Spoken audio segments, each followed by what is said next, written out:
Hello mga ka-sunshine. To be continue, part 2 ng aking usapang bukid kanina. Naputol po kasi ah, full na yung memory ng aking phone. So, hindi ko na siya naituloy. So, to be continue, yun na nga nung nag-lift yung bumalik na yung face to face. Si mamang hindi na pumunta um, sa garden namin. Kasi nga, bumalik na yung trabaho, hindi ko na rin siya nasasamahan. So, paminsan na lang every Saturday kaming pumupunta. Sinisilip namin at minsan nagtatanim kami ng mga panibagong pananim namin, yung kamote tops, yung mga ganyan, yung mga kamanting, yan, mais, nakakapagtanim po kami. Dami namin. Tsaka isa pa yung pinakaano namin na nadagdagan yung tanim namin ng ilang punong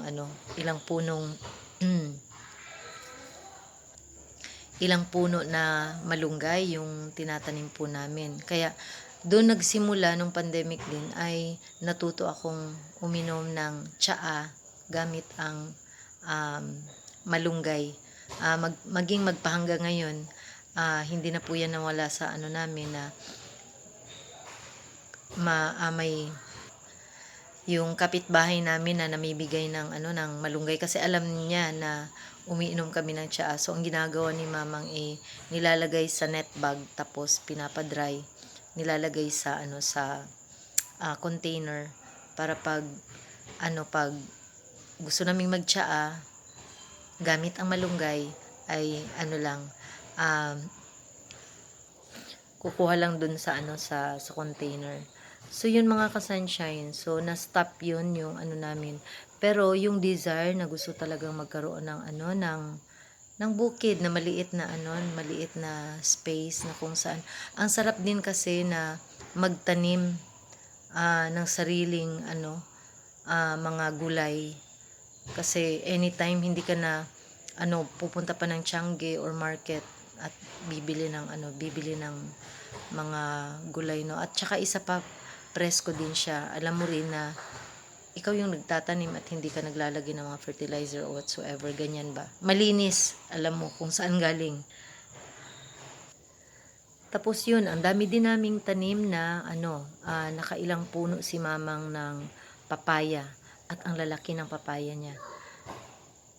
Meron pa siyang 2 puno na avocado na tinanim ni mamang na ang ganda ng avocado na yun na nabili ko during the pandemic. Grabe, sobrang linis sa loob at malaki siya. At yung sinabi nilang, ewan ko kung malagkit na tawag nila, ganyan. Green ang kulay. So yun lang po mga ka-sunshine. At merong story po dyan na nangyari during 2021. Not before pa ang 2021. Ayun nga pala po, 2021. Kasi 2021 meron pang garden pa rin kami na pinupuntan pa din namin yun. At grabe, merong nangyari na hindi namin inaasahan na yung nangyari kay mamang. Pero ko po yan, i-share ko po yan sa next ko po na video. Grabe yung pagkilos ng Panginoon sa buhay namin.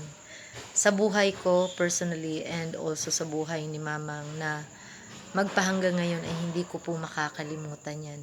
Grabe si Lord.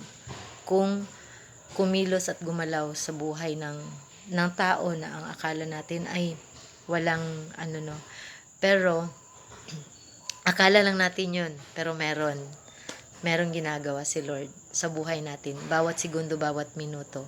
Okay, so yun lang po mga ka-sunshine. Thank you for watching this video and God bless everyone. Bye!